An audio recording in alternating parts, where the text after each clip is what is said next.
Good evening, you're watching World News Tonight on TVP World. I'm Aaron Darman. Warsaw is grappling with the fallout of Russia's violation of Polish airspace as European allies promise to help defend the skies. But there's one voice that's been quieter than most: Donald Trump.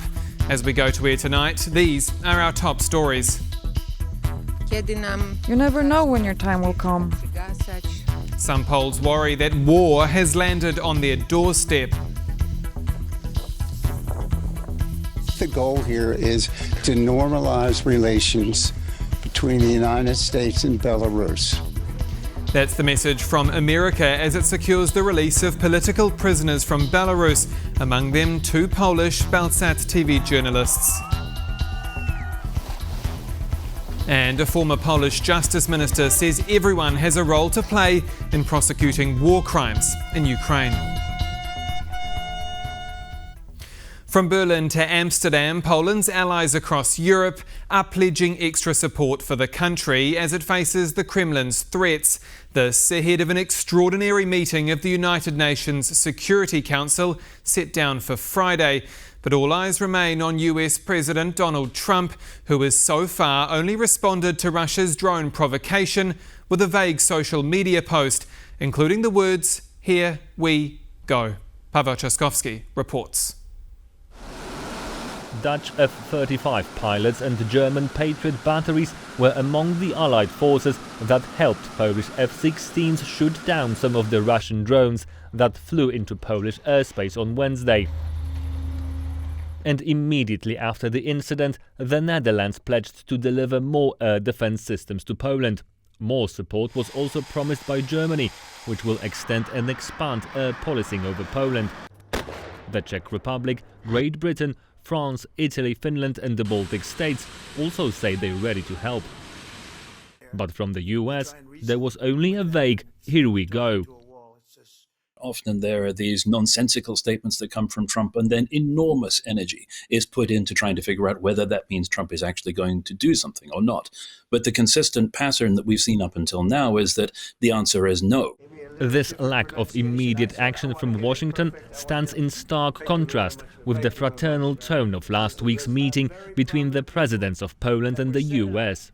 Well, Poland, we've had a tremendous relationship. I think now it's better than ever because of this relationship. It's a little special because we fought together. It means that Polish-American relations are still very important, very strong.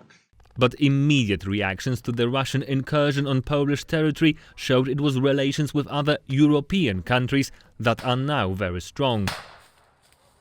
And it is all the more certain and clear that we stand firmly alongside our Polish allies. We are in close dialogue with Poland about the specific wishes and expectations there are for the rest of us. I've been in touch with the Polish Prime Minister this morning to make clear our support for Poland. Also, on Thursday, the European Parliament held a debate on, quote, solidarity with Poland following the deliberate violation of Polish airspace by Russian drones. We will not have any security unless we can provide our own defense. And as incursions similar to this one have a clear purpose, to check the limits of NATO countries, check the tolerance of the limits. such a show of solidarity coming from Europe must be backed with more actions that will be felt by the Kremlin. Now, if it turns out that Europe does, in fact, do something in response which is severely uncomfortable for Russia, that's the best way of ensuring that incidents like this don't happen again in the future. But anything that stops short of that, and in particular a complacent or passive response from the United States, will just confirm for Russia that this is a risk-free venture and they can do it again and more. On Friday, the United Nations Security Council, of which Russia is a permanent member, will convene an extraordinary meeting at Warsaw's request. And during this meeting, all eyes will be on the US to see whether Poland can expect more from Washington than "here we go." Paweł Trzaskowski for TVP World. And in eastern Poland, locals directly affected by Moscow's aerial incursion are now dealing with a new reality. Kazimierz Słyszek spoke to some of them. We are at one of many villages in eastern Poland where Russian drones or pieces of drones fell on the night from Tuesday to Wednesday. In fact, the debris from one of the drones shot down by NATO aircraft smashed through the rooftop of the residential building you can see behind me. Luckily, the married elderly couple who lives there was on the ground floor when it happened, and they miraculously survived. Suddenly something boomed, the light fell from the ceiling in the downstairs living room. I looked out the window and there were sheets of metal flying from the roof. Nothing is left, there's no wardrobe, no clothes, everything's jumbled together, I'm lost for words, it's just a pile of rubble. And even though they were lucky to survive and come out of this unscathed, you can clearly see that the pieces of the drone ripped off the entire roof from their home. You may also see it is heavily raining right now, and with winter fast approaching, it is a great tragedy for the elderly couple. And not only for them, but also for the neighbors, the residents of these villages. For them, it feels like war is on their doorstep. Now I don't feel safe anymore, and the worst part is there's nowhere to hide here. And that's not all. The situation is also affecting, an example, the tourist industry in the area. We've spoken to one of the employees at the hotel where we stayed last night, and she told us that one of her Irish guests who was staying there left immediately, packed his bags and skipped breakfast as soon as he learned that Russian drones were falling from the sky in the area.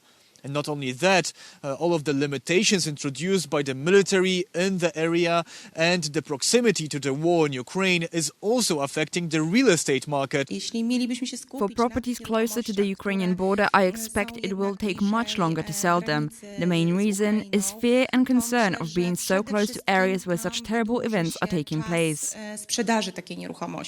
But real estate prices aside, for the people living here, for the residents of these villages, it is clear that the biggest concern is whether any new threat from Russia will appear above their heads. Whatever is meant to happen will happen. It's written there. You never know when your time will come. From Wyryki, Kazimierz Łysiak, TVP World. Poland is closing its land and air borders with Belarus to stop any escalation from the east. The decision, which was largely previously announced, is in response to joint military exercises between Russia and Belarus.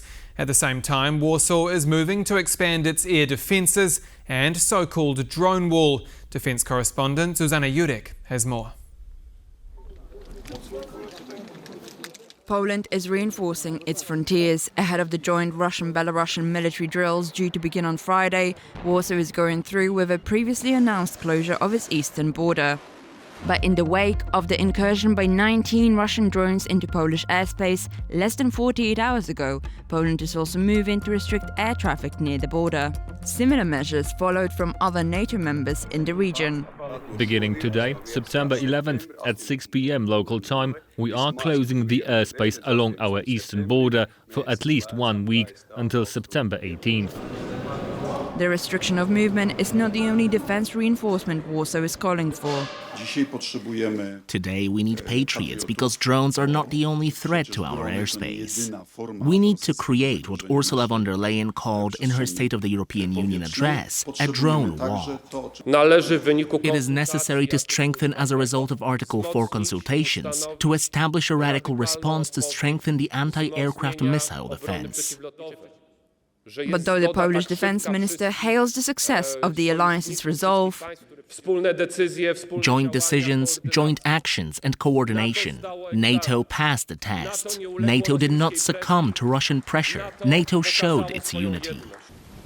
experts are more willing to point out the capability gaps staring NATO in the face. It seems that we are not too well prepared for this type of incursion or attack, as some call it, when we're using expensive systems. And it also reveals how porous our air defense still is, and how, in many ways, how unprepared we are for these type of attacks. particularly as a number of the 16 drones whose wreckages have been found so far were recovered near sensitive defense and military-related sites, from manufacturing facilities to bases and military airfields. Russia learns about European and NATO reactions, and it learns about Poland's capacity to deal with this kind of incident. So Russia is ahead as we speak at the moment in terms of understanding just how much they can do. Former military officials are clear. The time has come to learn from Ukraine's experience. They are using cheaper measures, for example, electromagnetic waves to disable flights of the drones. Plus, they're also using special kinetic equipment like machine guns. In the meantime, Polish military officials insist that national defense takes priority over all else. The value of the missile used to shoot down the drone is irrelevant. What matters is the value of what that drone can destroy. If it is the life of a Pole, then it is priceless. For TVP World, Zuzanna Jurek.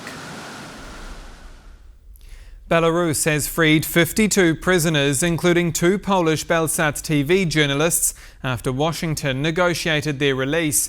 An American delegation touched down in Minsk to finalise the deal, with sanctions on the national Belarusian airline Belavia lifted in return. That price now prompting warnings over Russia potentially buying parts for its own planes. Natalia Kamarov reports. The Belarusian regime freed 52 political prisoners. The list includes 3 Polish citizens, as well as people from Latvia, Lithuania, Germany, France and the United Kingdom. What has happened is a huge diplomatic success for America and all of us.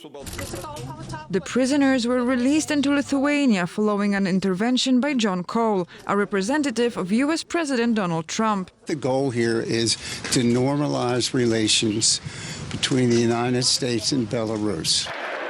Among those released are opposition figures, public intellectuals and journalists, including journalists of the Warsaw-based Belarusian TV channel Bielsat. Among the released people are several well-known political prisoners and journalists, including Belsat journalists, and there are many famous persons, as Mykola Statkevich, for example. He is one of the most famous political opponents of Lukashenko himself.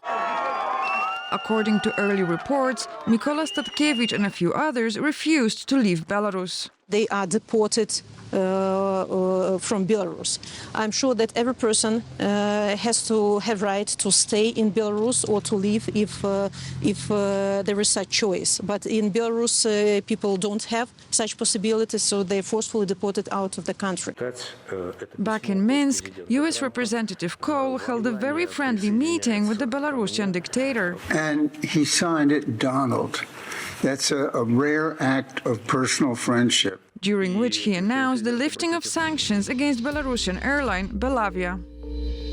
Belarusian opposition leader Svetlana Tikhanovskaya warned the move could open loopholes for Moscow to acquire aircraft parts through Belavia. Lukashenko is still dependent on Russia, fully dependent on Russia, and he is not able to have own game. He cannot afford that. On Wednesday, after Polish airspace was violated by Russian drones, Polish General Wiesław Kukuła confirmed that Belarus had warned Warsaw about the incoming wave of unmanned vehicles. But amid daily migrant attacks on the Polish border orchestrated by Belarusian security services, one apparent goodwill gesture is unlikely to improve the relationship between the two countries. From Warsaw's perspective, a notable name is conspicuously absent from the list of released prisoners. We hope the next group released from Belarusian prisons will include Andrzej Poczobut. Polish diplomats have been striving to get him free. The Polish-Belarusian activist and journalist was sentenced to 8 years in a Belarusian penal colony in 2023. If somebody in the West thinks about some change in Belarusian policy, that Lukashenko suddenly, out of the blue, will be more Western and less pro-Russian, this person is very naive. Over 1,000 political prisoners remain in Belarusian prisons. We are encouraging, to continue this policy of pressure on the one hand on Lukashenko and his allies, but on the other hand, we encourage to continue these diplomatic efforts of the USA to release the rest, at least 1,300 political prisoners. For TVP World, Natalia Komarov. We must not only treat it as a task for Ukrainian authorities. That's the message from Poland's former Justice Minister Adam Bodnar on the question of who should be collecting evidence and prosecuting war crimes over Russia's war in Ukraine. As Sonia Agata-Bischan explains, one group of lawyers in Slovakia are taking the matter of Kremlin propaganda into their own hands. Actions have consequences. At least that is what a team of lawyers in Slovakia is hoping for. They're pioneering bringing a case involving Russian war propaganda before their national courts. The suspect in this concrete case is present in multiple TV sessions, on social media, is running a very popular Telegram channel as well. So he's definitely influential over masses in the Russian societies. And by that, by advocating not only for the invasion of Ukraine, but also other countries in Europe, he's directly involved in the Russian war machinery. With the lawyer's hopes for a sentence and an international arrest warrant, Slovakia is just one of the countries looking into prosecuting Russian perpetrators for crimes committed in Ukraine. Countries other than Ukraine can do this under the principle of universal jurisdiction. In the criminal law, you have this traditional connection between the jurisdiction and the place where the crime has been committed. In the case of universal jurisdiction, you say the place does not matter. What matters here is the gravity of the crime. Universal jurisdiction is a concept that basically refers to the obligation, the possibility of, in principle, every state in the world, every country, to investigate and prosecute the most serious crimes. The only thing that matters is that the crimes are so serious that everybody around the world has the responsibility to address them. The International Criminal Court is also looking into Russian crimes and has even issued an arrest warrant after Russian President Vladimir Putin himself. But legal experts say there is a role for national courts to play, especially since the ICC focuses on the highest level of perpetrators. The universal jurisdiction cases in national jurisdictions in Europe and elsewhere in the world can really address this mid-tier, mid to high-level commanders who otherwise would be out of reach. Beyond that, having third countries investigate and prosecute Russian crimes committed in Ukraine can help relieve Ukrainian prosecutors. Poland is also involved in documenting Russian war crimes. We should not treat it just as a task for Ukrainian prosecutors or Ukrainian authorities. I think it is important that countries that cooperate with each other and that they are at least helping Ukraine in collecting evidence of war crimes. So this is about burden sharing. This is about providing more opportunities for victims to seek redress and pursue justice for crimes they have suffered. And this is the main thing, right? For TVP World, I'm Sonia Agata-Bischan. We return now to our top stories. Russia's drone violation of Poland's airspace, what Washington will do next, and the release of Belarusian political prisoners. And joining me in the studio is Ian Brzezinski, Senior Fellow at the Atlantic Council. Good evening, sir. Pleasure to be here. So last time we spoke, we were in Washington. It was 2 days after Donald Trump was elected, and you told us, quote, "You never know with Trump. He often doesn't do what he says he will." Now, fast forward to today. You've got Poland, a NATO country, saying we are the closest we have been to open conflict since World War II. A simple question, can NATO trust Donald Trump? I don't know. The simple reason for that is that he's been pretty clear in asserting that he doesn't believe the United States has vital interests in Europe. He's been very clear that he doesn't see Russia's invasion of Ukraine as a US fight, as his fight. So if you don't see having vital interests at stake, it's hard to be fully confident that you're going to respond as forcefully as you should. Does Poland and Europe have reason to believe in America's support? We look at the last 48 hours and we've basically just heard a social media message from President Trump in which it's cryptic, vague, he says, here we go, but there's been no really formal response from the White House. Yeah, it's disturbing. It's an incredibly vague response.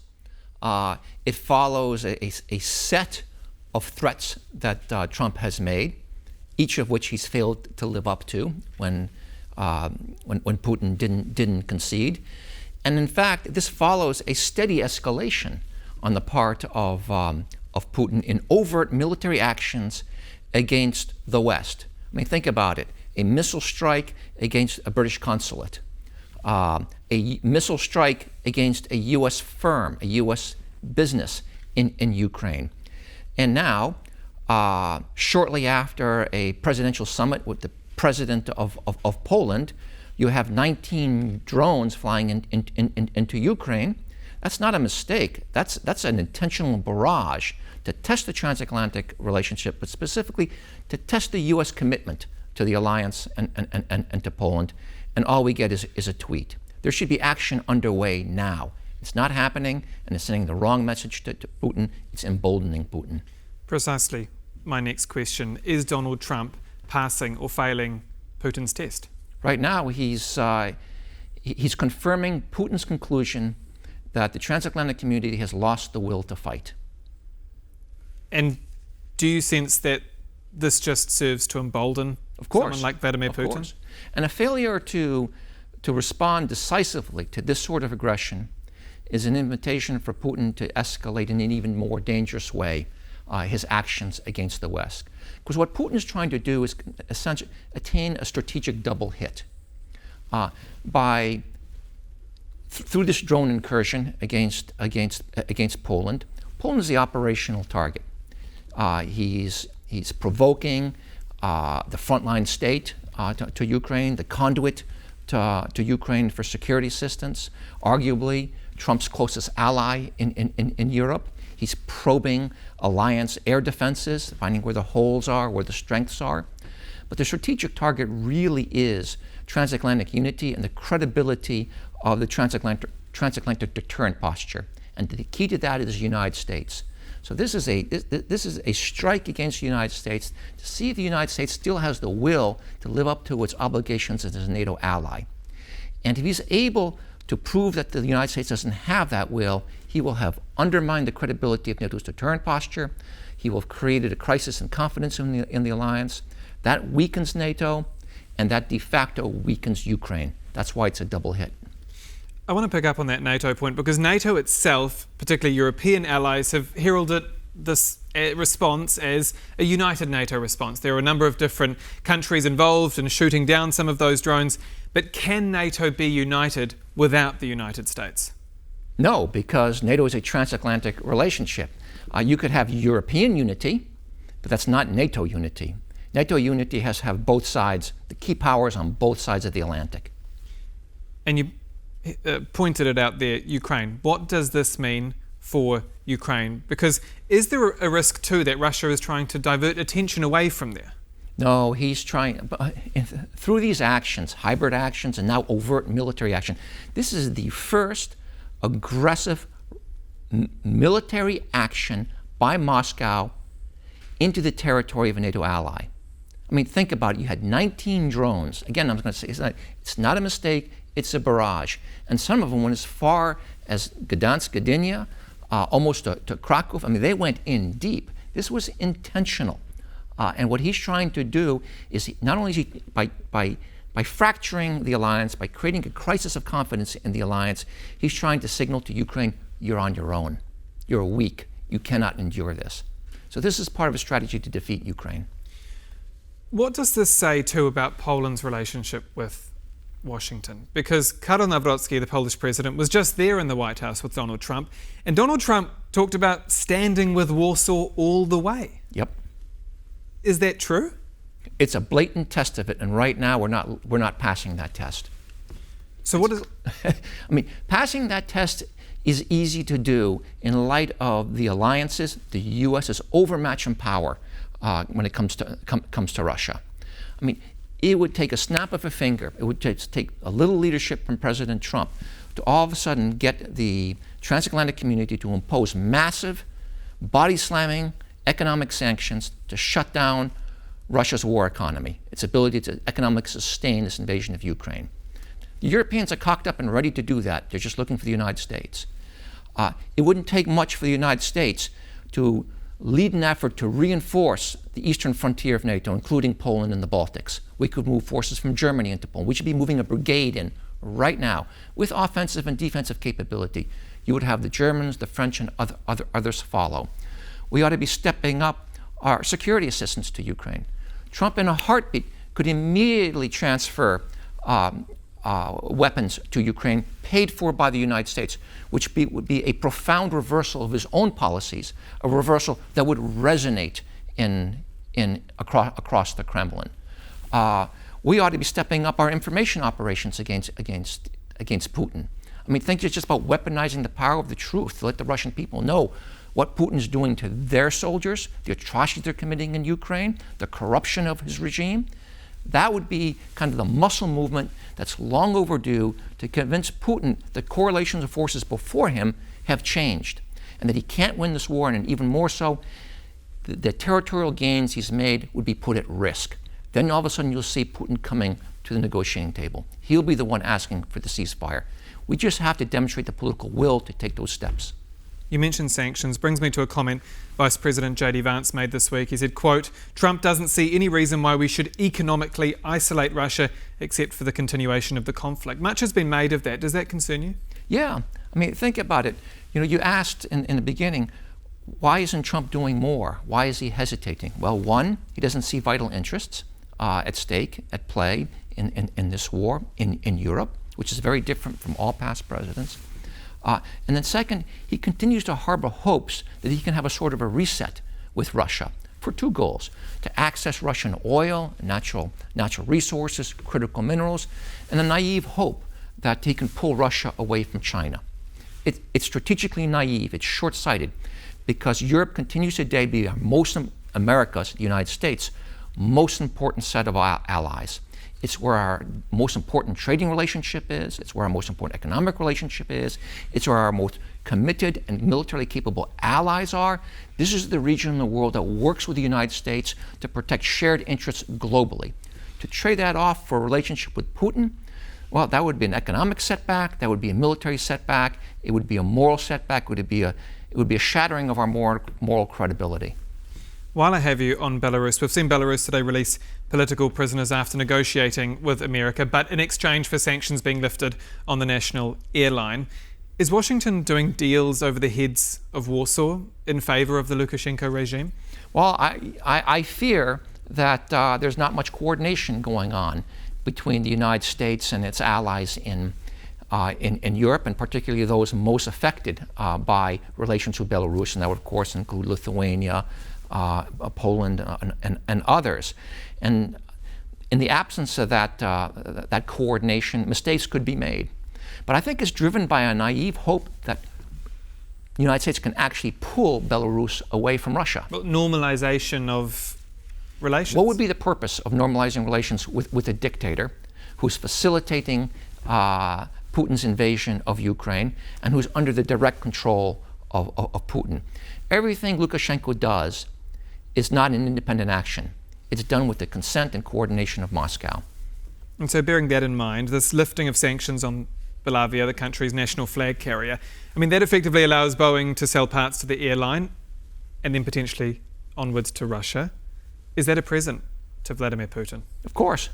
I'm not sure what we're getting from this. Yes, it's good that these prisoners were released, but I'm not convinced it's worth a normalization of relations with Belarus, because it'll never be normal as long as Lukashenko is in power, as long as dictatorship is what's running that country. It will be a pawn of Putin.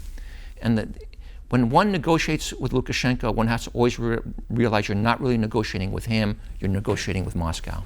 So briefly as we wrap up, you've spent the last week in Poland, in a big week for Poland geopolitically.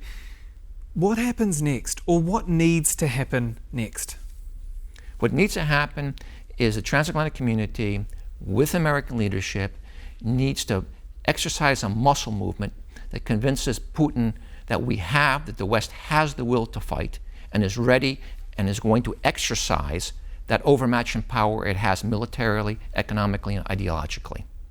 And when we hesitate to do that, we embolden Putin. And when we fail to do that, we're weakening our own interests. And the first to fall, of course, will be Ukraine, but Ukraine won't be the last target. So Donald Trump needs to say something. Donald Trump not only needs to say something, he needs to act. He needs to exercise that economic power. He needs to exercise military power. He needs to step up political pressure on Putin. All those capacities are in his grasp. He's just not willing to use it. And until he uses it, we're at real risk of Putin taking another step to escalate his actions against not just Ukraine, but against the alliance, against Poland, against the Baltics, against the United States, and it will be an even more dangerous escalation. Ian Brzezinski, Senior Fellow at the Atlantic Council. Always a pleasure. Thank you so much for your time. Thank you for having me. And that's all for World News tonight. Do stay with us here on TVP World. I'm Aaron Darman. Good night.